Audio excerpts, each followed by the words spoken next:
Welcome back to Steve Robb Reviews. Today I'm going to be reviewing this Furman 2000 watt generator. That's peak watts and it runs at 1600 watts. And this is going to be a backup for my, my Honda EU 2000i generator. Now this review is going to be quite different than what you're normally seeing on YouTube. This is going to be more of an informative video. And we're going to start off with, where should you buy a generator? Well, in my experience, if you go around shopping around and you ask questions before you buy a generator, you'll soon, well, realize that many, especially big box stores, you buy this, you take it out of the crate, you put gas and oil in it, you start it up, it's yours. Very few will allow you to return the generator once you've used it because, well, if you try to return it, it's either a mechanical problem, there's something wrong with it, or maybe you just don't like it. Some stores do have like a 30-day return policy. You have to check that first, right? But generally, you put gas in it, it don't start. Well, many will just say to you, okay, go to your local authorized repair shop that has a contract with whatever manufacturer of generator you bought. And that's what you have to do. You're no longer tied to the company that sold it to you, right? The big box stores. In my situation, what I found was the best place for me and for many people around the world who have a Costco around them, Costco. I bought this from Costco. It was on sale for $299 plus tax. And I thought that was a pretty smoking deal when you compare it to a Honda where I could buy 4 of these for one Honda. Now, this here, what's the warranty on it? The box says on the outside 3 years. Not at Costco. If you take a look at Costco or if you ask somebody at the desk, they'll say, if you have any problems with this generator, if you're not satisfied with it, bring it back. And I'll tell you, the return policy is pretty flexible. If this thing is just seized up in 5 years' time, I can bring it back to them, and guess what? They'll give me another one, or refund your money, or give you an acceptable one in compromise. And I think that's great because when you're thinking about buying a generator, they're not always $300, dollars. Many of them are a lot more expensive than that, and where you bought it from makes a huge difference. So I would recommend Costco. I have no affiliation with Costco. Okay, so how big of a generator do you need? Well, I've done all kinds of videos on my channel. I'll put some links at the end here if you like. But I find 2000 peak watts, 1600 is just fine for me. I can run what I want in my house when the power goes out. And it's, it's one of these things where not if the power's going to go out, but when. And we're living in times now where, guess what, your electricity, it goes out quite often. So another consideration is, should you get an inverter generator? And I suggest everybody today, you may not have such great luck with just the old-fashioned generators that are not inverter generators, because this particular unit here, the power that comes out of this is the same that comes out of the receptacles down here.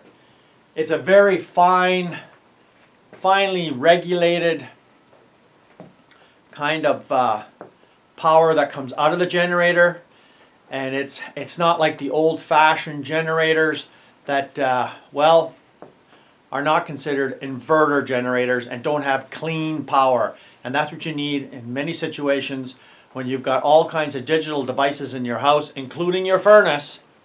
A lot of furnaces today, well, if you don't have an inverter generator, it's not going to start it up. So it depends on the electronics, and it depends on how clean power does it actually need to run something, especially like laptops, televisions, anything that's digitally controlled. Many of them have a hard time, operating or won't operate at all unless you have an inverter generator. So I'm going to take this out of the box. I'm going to go over some of the stuff that I do when I first buy a generator, And then I'm going to tell you something about, before you ever buy a generator, download the manual. And take a look in the manual what this thing requires, how it operates, and everything else. Because you may find that maybe this ain't the generator for you just by reading the manual, and save yourself a lot of money. And you know, like a lot of generators are not $3.99, right? So I mean, if you bought the wrong generator because you didn't download the manual first, didn't see what the specs were, didn't understand the idea behind a generator, how long can you run a generator, this kind of thing, well, we're going to get to it right now. So I'm going to take everything out of the box, and I'm going to show you the generator. Then we're going to go over some really good tips that you should think about before you ever think about buying a generator. Okay, so let's start off with the things that you should do the first day you get this generator. And the first thing that you should do is make sure it works. You put some gas in it, you put your oil in it, and this particular unit comes with the oil. I just took the cover off the back, very simple to take off. And it comes with a funnel, it comes with tools, and I'm only going to explain the things that I think are very important for the new generator owner. And this is the back of the generator. And well, what do I do? Well, I'll tell you something. What I do is I put the fuel in it, and I start it up and make sure it runs. And that's just about it. You plug something into it in the front to make sure that it works, like a drill or a light or something that you're going to use for this. And we're going to get into the braking procedure and everything else in a minute, but I just like to mention a couple of things. You really have to read the manual and understand what you have here. Okay, so the first thing that I would do after it runs, everything is fine, it works okay and everything, is for long-term storage, which would be for me, you just take this little cap off here.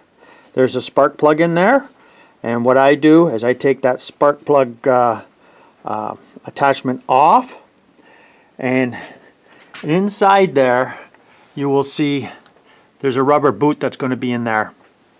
I take some dielectric grease and a small little like acid brush, and on the inside of the spark plug boot itself I just coat on the inside with the dielectric grease so it doesn't get stuck on there, because if you're not using this unless in an emergency, well, over time you'll have a difficult time getting the spark plug boot out if you need to service it.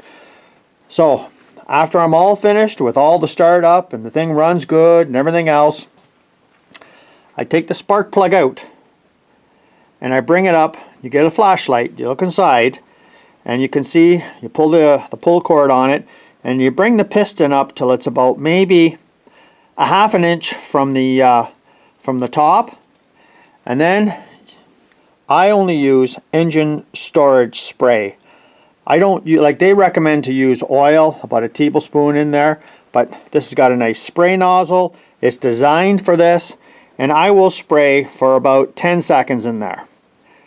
Then I pull the pull cord all the way down slow, and then I bring it all the way back up to the top. So I'm not leaving the cylinder, I would say, at the bottom of the stroke. It's at the complete top, which is a lot better position than leaving it at the bottom. Then you're thinking to yourself, okay, so you can just take the oil cap off here and just like tip it over and drain the oil out when you're going to change the oil. That's fine. But what do you do about the fuel that's left into it? Well, I have seen some people actually take these and turn them upside down to get all the fuel out. Well, that is like, wow, it's a little bit risky there, because you have the capability of actually, you know, taking all the engine oil and put it in spots where it shouldn't be, or actually filling your combustion cylinder full of oil, depending on how this engine is designed. But they put a nice little valve right here at the bottom. You open this up, and at the bottom there's a hose there. Drain all your fuel out. Don't tip this upside down to get the gasoline out of it. And what I like to do is, if you're going to use this periodically, on the front of the machine there's a shut-off valve. You can just turn the valve off. And I generally do not use an off and on switch on these unless I'm using it like during the day. But you know, like off and on, I'll use the off and on switch. But generally, every time I finish using any type of generator like this, I turn the fuel off and let it run the float bowl here completely dry. And that's only for, say, maybe a month or so, right? But for long-term storage, like any more than 6 months, I just drain all the fuel right out of it. So I mean, that is the best thing to do. So let's take a look at some of the things I found from Furman itself that, well, I find are quite interesting. So let's take a look. Okay, so let's just take a look at some important things that, you know, I screenshot on my phone here. And it was like, how long can you expect to get a generator to last? And it's about 2,000 to 3,000 hours, or, you know, I would say most people are never going to put 2,000 to 3,000 hours on, because, you know, that's an awful lot of time. So we're talking about decades for the average person. But I just thought I'd find that interesting. So let's go on to the next one here. And this is from Furman themselves. Can I use my generator 24/7? We recommend running it for no longer than 14 hours with a 2 to 3 hour break in between. Now that's important, because there's a lot of people think that you can just run these things 24/7. Just, you know, well, you're not going to get much service life out of them if you do that. And here Furman is recommending not to do that. So that's a consideration to think of as well. Now this one here. What oil do I put in my Furman generator? Well, it comes with a bottle. Regular oil, 10W30. If the temperatures are getting very cold, now I'm surprised that they would say 40 degrees is very cold or less. I could see, but 40 degrees, I don't find that cold. You should be using full synthetic 5W30. And then they go on about the tri-fuel generators. So you have to actually look up your specific generator for the specific requirements that it takes. And yeah, they're saying anything below 40 degrees, you should be using synthetic. How to break in a generator from Furman? Well, many tests have been performed at the factory to find out what would be the most effective break-in period. Well, their break-in period is nothing. Just change the oil after the first 25 hours of use. As easy as it gets. That's the first I've ever seen of this. And you know, the engineers in America where this is designed, that's what they say. That's what I go by. Because, you know, how can I second guess people, you know, that have engineering degrees? And guess what? I don't. Now this one here I found very interesting, if I could focus in on it here. This is from Furman. 10W30 is her standard recommended oil. You can find this in your manual. If you would like to use full synthetic, 5W30 is recommended. Please be advised, if you decide to go to synthetic oil, we suggest you keep using synthetic.